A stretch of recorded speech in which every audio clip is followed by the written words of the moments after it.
ચોમાસાની ઋતુમાં ઘરની વિશેષ કાળજી રાખવી અને સ્વાસ્થ્યને સાચવવા માટેની વધુ કેટલીક ઉપયોગી ટિપ્સ. ભેજ અને દુર્ગંધ દૂર કરવાના ઉપાયો. કપૂરનો ઉપયોગ. કબાટ, ડ્રોઅર કે શૂઝ રેકમાં કપૂરની ગોળીઓ મૂકવાથી ભેજ અને જીવાતો દૂર રહે છે તથા સરસ સુગંધ જળવાઈ રહે છે. લીમડાના પાન કે ડ્રાય સિલિકા જેલ. ગરમ કપડાં કે પુસ્તકોની વચ્ચે લીમડાના સૂકા પાન અથવા ઇલેક્ટ્રોનિક્સ સાથે આવતી સિલિકા જેલની થેલીઓ મૂકવાથી તે ભેજ શોષી લે છે. મીઠું. એક વાસણમાં થોડું ખાવાલું મીઠું ભરીને રૂમ અથવા બાથરૂમના ખૂણામાં રાખવાથી તે હવામાં રહેલો વધારાનો ભેજ શોષી લે છે. કપડાં જાળવવાની ટિપ્સ. જલ્દી સુકાવવા માટે. જો વરસાદને કારણે કપડાં બહાર ના સૂકવી શકાય તો પંખા કે ઇન્ડોર સ્ટેન્ડ પર કપડાં ફેલાવીને તેની નીચે એક ટેબલ ફેન ચાલુ રાખવાથી તે ઝડપથી સુકાય છે. વાસી વાસ રોકવા. ભીના કપડાં લાંબો સમય સુધી બાલ્ટીમાં ભેગા ન રાખવા, નહીં તો તેમાં ફૂગ અને વાસ થઈ જાય છે. જો તાત્કાલિક ધોવા ન હોય તો તેને હવામાં સૂકવી દેવા. ખોરાક અને રસોડાની સંભાળ. કઠોળ અને મસાલા. ચોમાસામાં કઠોળ, લોટ અને મસાલામાં ભેજ લાગવાથી તેમાં જીવાત પડી જાય છે. આ ચીજને હવાચુક્ત ડબ્બામાં બંધ કરીને રાખો. મીઠું ભીનું ન થવું. મીઠાની અંદર ભેજ ન લાગે, તેને છૂટું રહે તે માટે ડબ્બામાં ચોખાના કેટલાક દાણા નાખી શકાય. ઇલેક્ટ્રોનિક્સ અને સેફટી. પ્લગ અને વાયરિંગ. ભીના હાથે ક્યારેય સ્વિચ કે પ્લગને અડવું નહીં. જૂના કે ખુલ્લા વાયરોનું તાત્કાલિક રિપેરિંગ કરાવી લો. વીજળી જાય ત્યારે ઘરમાં હંમેશા એમરજન્સી લાઇટ, ટોર્ચ અને ફૂલી ચાર્જ પાવર બેંક તૈયાર રાખો. ઘરની સફાઈ અને ફર્નિચર. ફ્લોરની સફાઈ. પોતું કરતી વખતે પાણીમાં થોડું ફિનાઇલ અથવા એન્ટિસેપ્ટિક લિક્વિડ જરૂર ઉમેરો જેથી બેક્ટેરિયા અને જીવાત દૂર રહે. લાકડાના દરવાજા, બારી. ચોમાસામાં ભેજને કારણે લાકડા ફૂલી જાય છે અને દરવાજા જામ થઈ જાય છે. તેના પર વેસલીન અથવા પેરાફિન વેક્સ લગાવવાથી તે સરળતાથી ખુલે છે. ત્વચા અને સ્વાસ્થ્યની સંભાળ. ફૂગ અને ઇન્ફેક્શનથી રક્ષણ. ચોમાસામાં ભેજવાળા વાતાવરણને કારણે ત્વચા પર દાદ, ખાજ કે ફંગલ ઇન્ફેક્શન થવાનું જોખમ વધી જાય છે. નાહ્યા પછી શરીરને બરાબર સૂકવીને ટાલ્ક પાવડર અથવા એન્ટીફંગલ પાવડરનો ઉપયોગ કરો. ભીના જૂતા, મોજા. જો વરસાદમાં જૂતા કે મોજા ભીના થઈ જાય તો તેને લાંબો સમય પહેરીને ન રાખો. ઘરે પહોંચતાની સાથે જ પગ ધોઈને કોરા કરી લો અને ભીના મોજા તાત્કાલિક ધોઈ નાખો.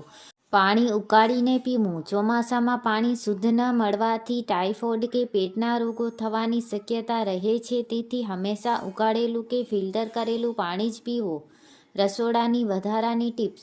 શાકભાજીની સફાઈ. લીલા પાંદડાવાળા શાકભાજી જેમ કે પાલક, મેથી ચોમાસામાં વધુ ગંદા અને જીવાતવાળા હોય છે.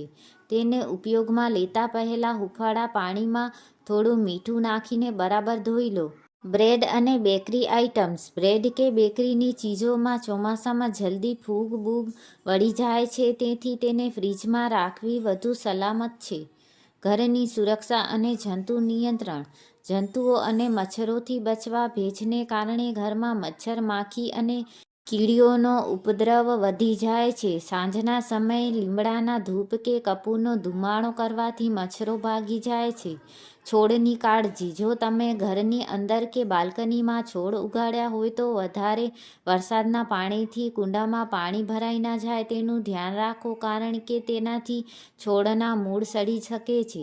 ઘરની અંદર ભેજ અને વાસ અટકાવવા. ચોખ્ખું અથાણું અને મુરબ્બો. ચોમાસામાં અથાણામાં ભેજ લાગવાથી તેમાં ફૂગ વળી જાય છે. તેથી અથાણાની દૂણી કે બરણીને એકદમ કોરી રાખો અને તેમાં તેલનું પ્રમાણ યોગ્ય જાળવો. કબાટમાં ડ્રોઅર, પાઉચ. વુડન કબાટ કે વોર્ડરોબમાં કપડાં પર ભેજની વાસ ન બેસે તે માટે સિલિકા જેલના પાઉચ અથવા સુગંધિત ડ્રોઅર શીટ્સ મૂકો. ચંપલ, બૂટની રેક. ભીના કે ભેજવાળા જૂતા ઘરમાં રાખવાથી વાસ ફેલાય છે. શૂઝ રેકને સમયાંતરે ખુલ્લી રાખો અને સૂર્યના તાપમાં સૂકવો. સ્વાસ્થ્ય અને રોગપ્રતિકારક શક્તિ. ગરમ પ્રવાહીનું સેવન. ચોમાસામાં પાચન શક્તિ નબળી પડે છે, જેથી હૂંફાળું પાણી, આદુ, તુલસીની ચા અથવા સૂપનું સેવન વધુ કરવું. મચ્છરથી રક્ષણ. ઘરમાં ખુલ્લા પાણીના પાત્રો જેમ કે કુલર, ફૂલદાનીમાં પાણી લાંબા સમય ભરી ન રાખો, જેથી ડેન્ગ્યુ કે મેલેરિયાના મચ્છરો ઉત્પન્ન ન થાય. ઇલેક્ટ્રિકલ ઉપકરણોની સંભાળ. ટીવી અને ફ્રીજની જગ્યા. ઇલેક્ટ્રોનિક સાધનોને ભીની દિવાલથી થોડા અંતરે રાખો જેથી શોર્ટ સર્કિટ કે ભેજને કારણે ખરાબ થવાની શક્યતા ઘટી જાય. એસીની સફાઈ. જો એસી ચાલુ હોય તો તેનું ફિલ્ટર સમયસરે સાફ કરો કારણ કે ભેજવાળા વાતાવરણમાં તેમાં બેક્ટેરિયા જલ્દી જમા થાય છે. રસોડાની વિશેષ કાળજી. લોટમાં જીવાત પડવી. ચોમાસામાં ઘઉં અને અન્ય લોટમાં ભેજ લાગવાથી ઈયળ કે જીવાત પડી જાય છે. તેનાથી બચવા માટે લોટના ડબ્બામાં થોડા લવિંગ અથવા તમાલપત્ર નાખી રાખો. મીઠાઈ અને ડ્રાય ફ્રૂટ્સ. કાજુ, બદામ અને સૂકા મેવામાં ભેજ લાગીને તે પોચા થઈ જાય છે. તેથી તેને હંમેશા એરટાઇટ કન્ટેનરમાં ભરીને ફ્રીજમાં રાખવા વધુ સારું રહે છે. સ્વાસ્થ્ય. ખાણીપીણી. બાફેલા શાકભાજી. ચોમાસામાં બહારનું ખાવાનું ટાળવું જોઈએ અને ઘરે પણ કાચા કે અડધા રાંધેલા સલાડ ખાવાને બદલે હળવા બાફેલા કે સરસ રીતે રંધાયેલા ખોરાકનું સેવન કરવું જોઈએ. આંખની સંભાળ. ચોમાસામાં વાયરલ ઇન્ફેક્શનને કારણે આંખ આવવાની સમસ્યા સામાન્ય છે. જો કોઈને આ સમસ્યા હોય તો તેના રૂમાલ કે ચશ્મા અલગ રાખવા અને આંખોને વારંવાર સ્વચ્છ પાણીથી ધોવી. ઘરની સફાઈ અને અન્ય ટિપ્સ. ચામડાની ચીજવસ્તુઓ. લેધરના બૂટ, બેલ્ટ કે જ્વેલરી બોક્સ પર ભેજને કારણે ફૂગ, ફંગલ જામી જાય છે. તેને સાફ કરવા માટે સૂકા કપડાથી લૂછીને થોડા સમય માટે હવાની અવરજવરવાળી જગ્યાએ રાખવા. પગરખાંની દુર્ગંધ. જૂતામાં ભેજને કારણે આવતી દુર્ગંધ દૂર કરવા માટે તેમાં રાત્રે બેકિંગ સોડા ભરેલી નાની પોટલી મૂકી શકાય જે બધી જ વાસ શોષી લે છે. રસોડા અને અનાજની જાળવણી. કઠોળ અને ચોખાની સુરક્ષા. ચોમાસામાં અનાજ કે કઠોળમાં જલ્દી ઘૂઘરી કે જીવાત પડી જાય છે. તેનાથી બચવા માટે ડબ્બામાં થોડા સૂકા લાલ મરચાં અથવા હળદરની ઘાટ નાખી રાખવી. તેલ અને ઘીની સંભાળ. ચોમાસામાં ભેજવાળા વાતાવરણમાં તેલ કે ઘીની સુગંધ બદલાઈ શકે છે અથવા તે ચીકણા થઈ શકે છે. તેથી તેને હંમેશા એરટાઇટ કન્ટેનરમાં અને સૂકી જગ્યાએ રાખવા. સ્વાસ્થ્ય અને આહાર સંબંધી કાળજી. હળવા ખોરાકનું સેવન. ચોમાસામાં પાચનતંત્ર નબળું પડવું હોવાથી ભારે તળેલા કે ફાસ્ટ ફૂડ ખાવાનું ટાળવું અને સાદા, તાજો તથા ગરમ ઘરનો ખોરાક લેવો.